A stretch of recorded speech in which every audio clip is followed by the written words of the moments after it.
ரத்னவாணி சமுதாய வானொலி. ரத்னவாணி உங்க பிரச்சனைய சொல்லுங்க, தீர்வைய உடனே கேளுங்க, வெளியே வந்து குரல் கொடுங்க. கோவை இது மக்களுக்கான சேவை. அற்புத அம்சம் தெரிஞ்சுக்கோ, கோவை தமிழில் சொல்றோம் புரிஞ்சுக்கோ. ரத்னவாணி சமுதாய வானொலி. ரத்னவாணி. ரத்னவாணி 90.8 சமுதாய வானொலி ஒலிபரப்பு கோவை ஈச்சனாரி ரத்தினம் கல்லூரி வளாகத்தில் இருந்து ஒலிபரப்பாகிறது.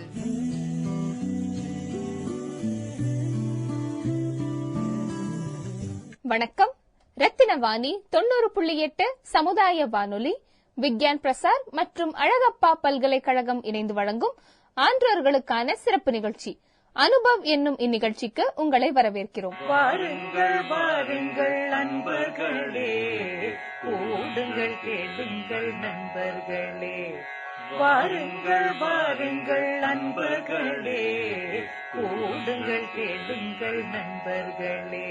இளமையில் நாம் செய்ய நினைத்ததை முதுமையில் செய்ய இயலுமே என்று வாருங்கள் வாருங்கள் நண்பர்களே, கூடுங்கள் கேளுங்கள் நண்பர்களே. ஒன்றாய் கூடி சிந்திப்போம், கேட்போம், மகிழ்வோம். சிந்திப்போம், கேட்போம், மகிழ்வோம். இந்த நிகழ்ச்சியின் கடந்த வார பதிவுகளில் விஞ்ஞான அறிவியல் சார்ந்த அறிஞர்களின் புது அறிவுகளும் அனுபவங்களும், மருத்துவத் துறையில் வல்லுநர்களாக திகழும் மருத்துவர்களின் அறிவுரைகளும் மற்றும் அனுபவங்களும், மேலும் அறிவியல் சார்ந்த பாரதியின் தமிழ் இலக்கிய பங்களிப்புகளை பற்றியும் நமது அனுபவ நிகழ்ச்சி மூலமாக ஆன்றோர்களுக்கு பகிர்ந்து வந்தோம். இனி வரும் தொகுப்பின் மூலம் ஆன்றோர்கள் உட்கொண்ட ஞானமும் அவர்களின் கருத்துக்களும் பின்னூட்டம் என்னும் ஃபீட்பேக் பதிவாக இனி வரும் அனுபவ நிகழ்ச்சிகளில் ஒளிபரப்பப்படும். 71 வயதான ரேவதி பாஸ்கரின் வணக்கங்கள். சென்னை யூனிவர்சிட்டியில் எக்கனாமிக்ஸில் ஸ்பெஷலைஸ் செய்து State Bank of India Bombay main பிரான்ச்சை சேர்ந்தேன். 30 ஆண்டுகள் பணிபுரிந்த பிற்பாடு வாலண்டரி ரிட்டையர்மெண்ட் எடுத்துக்கொண்டேன். இதற்கு பின்னர் பல துறைகளில் பணிபுரியும் வாய்ப்புகள் கிடைத்தன. எல்லாவற்றிற்கும் மேலாக நான் பெருமை கொள்ளும் பணி நியமனம் கவர்மெண்ட் ஆஃப் இந்தியாவின் 5 கோடி ப்ராஜெக்ட். அது நேஷனல் காம்படிட்டிவ்னஸ் இன் நாலேஜ் எக்கானமி அப்படியாக இருந்தது.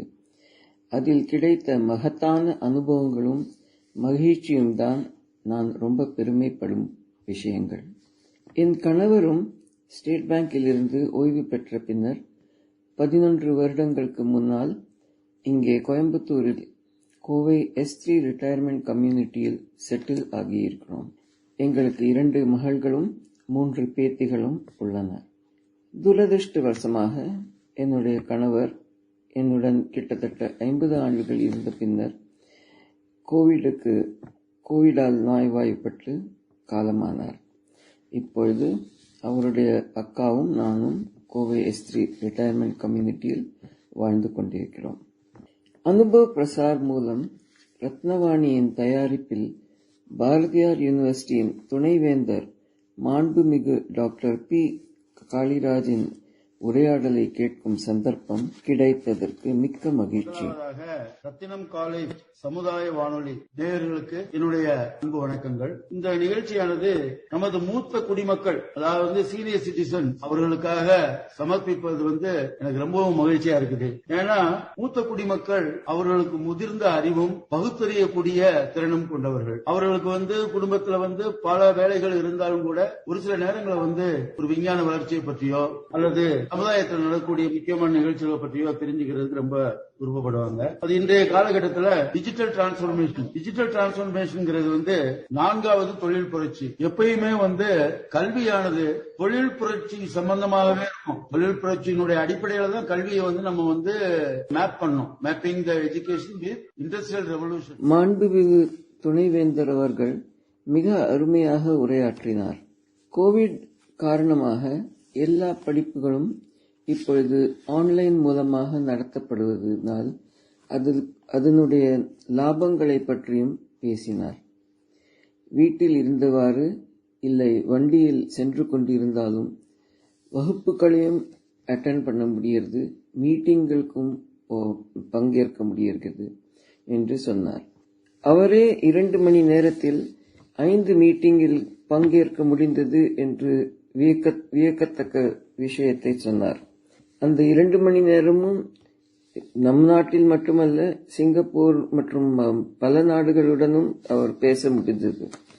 டிஜிட்டல் டெக்னாலஜி அவ்வளவு டெவலப் ஆனதுனால எல்லாம் ரொம்ப நன்றாக நடக்கிறது. தேர்வுகள் கூட ஆன்லைனிலே அவர்கள் சிறப்பாக நடத்துவதாக கூறினார். இதையெல்லாம் கேட்பதற்கு ரொம்பவும் வியப்பாகவும் நன்றாகவும் இருந்தது. காலத்திற்கேற்ப கல்வி துறையில் மாற்றங்கள் செய்ய வேண்டியிருக்கிறது.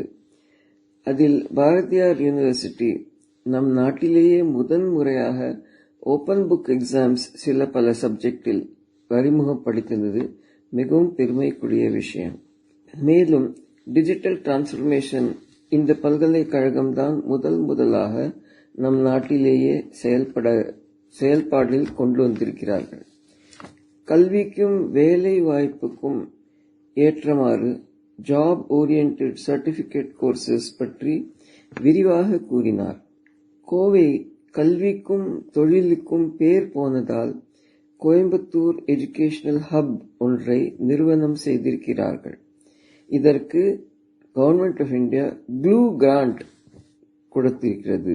க்ளூ என்பது பசை, க்ளூ கிராண்ட். இது இரண்டத்தையும் ஒற்றுவதற்கேற்ற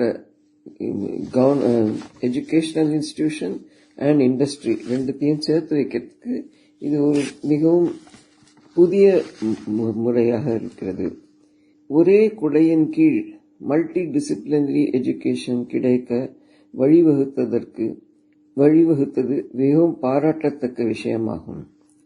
மூத்த சமுதாயத்தினர் கூட அவரவருடைய கல்வி திறனையும் ஞானத்தையும் எல்லோருடன் பகிர்ந்து கூட ஒரு வாய்ப்பு அவர்கள் கொடுக்கிறதாக சொல்லியிருக்கிறார். அதே மாதிரி ட்ரெயினிங் த ட்ரெயினர்ஸ் மற்றும் மென்டார் ப்ரொஃபசர்ஸ் போன்ற புதிய உத்திகள் கையாள்வதற்கு பாரதியார் யூனிவர்சிட்டியின் துணைவேந்தரை நாம் பாராட்ட வேண்டியது அவசியம். அனுபவ பிரசார் மூலமாக ஆன்றோர் சான்றோருக்கு புது அறிவும் பொது அறிவும் கொண்டு தரும் சமுதாய வானொலி சேவையில் என்னை பொறுத்தவரை ஒரு சிறிய சங்கடம் இருக்கிறது. பாட்காஸ்டை கேட்டுக்கொண்டிருக்கும் பொழுது வேறு ஏதாவது வேலை நிமித்தமாக பாஸ் பண்ண வேண்டி ஏற்பட்டால் நாம் மீண்டும் விட்ட இடத்திலிருந்து தொடர்ந்து கேட்க முடிவதில்லை. மறுபடி முதலிலிருந்தே நிகழ்ச்சியை கேட்க வேண்டிய நிர்பந்தம் இருக்கிறது. இதற்கு ஏதாவது சிறிய மாற்றங்கள் செய்தால் மிகவும் சிறப்பாக இருக்கும். அதை தவிர்த்து அனுபவினால் அறிவியல் பாலம் அமைத்திருப்பது ஒரு மிகப்பெரிய சேவை.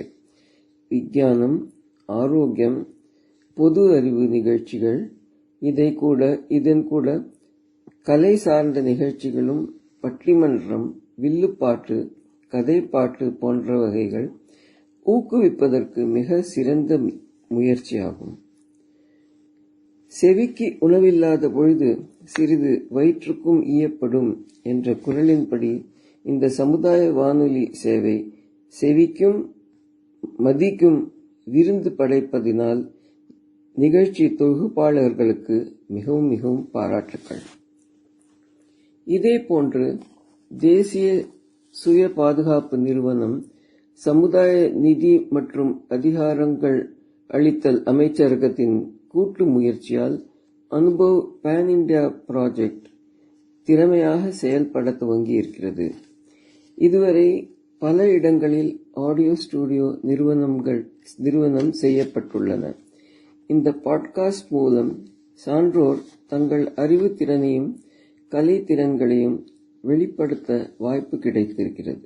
உடல் நலம், சுகாதாரம், முதுமை போன்றவற்றிற்கு உதவும் உத்திகள், துன்பங்களை எதிர்கொண்டு இருப்பதற்கான ஊக்கமிக்கும் கதைகள், மது மருந்து இவற்றுக்கு அடிமையாக ஆனவர்களின் மறுவாழ்வு பற்றிய தகவல்கள், மனசோர்வு மற்றும் தனிமையை போக்கும் உத்திகள், சமூக சுற்றுச்சூழல் சம்பந்தமாக உரையாடல்கள், உடல் முதுமை மற்றும் உதவி நாடும் வாழ்க்கையை பற்றியும், நீதி சிக்கல்கள், சான்றோர்களை புறக்கணித்தல், சைபர் கிரைம் மற்றும் வயதானவர்களின் நோய்கள் பற்றிய நிகழ்ச்சிகள் தயார் செய்யப்பட்டு வருகின்றன. இளமையில் செய்ய நினைத்ததை, செய்ய முடியாததை முதுமையில் செய்யலாம், வெற்றி அடையலாம் என்ற நோக்கத்துடன் ஒன்றாய் கூடி சிந்திப்போம், கேட்போம், மகிழ்வோம். நன்றி, வணக்கம்.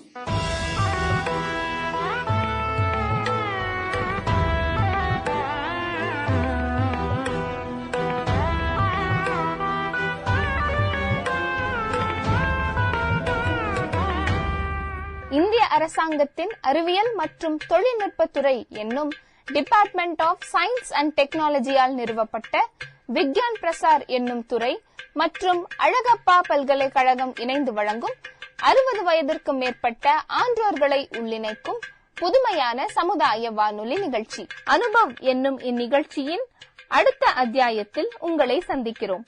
நன்றி, வணக்கம்.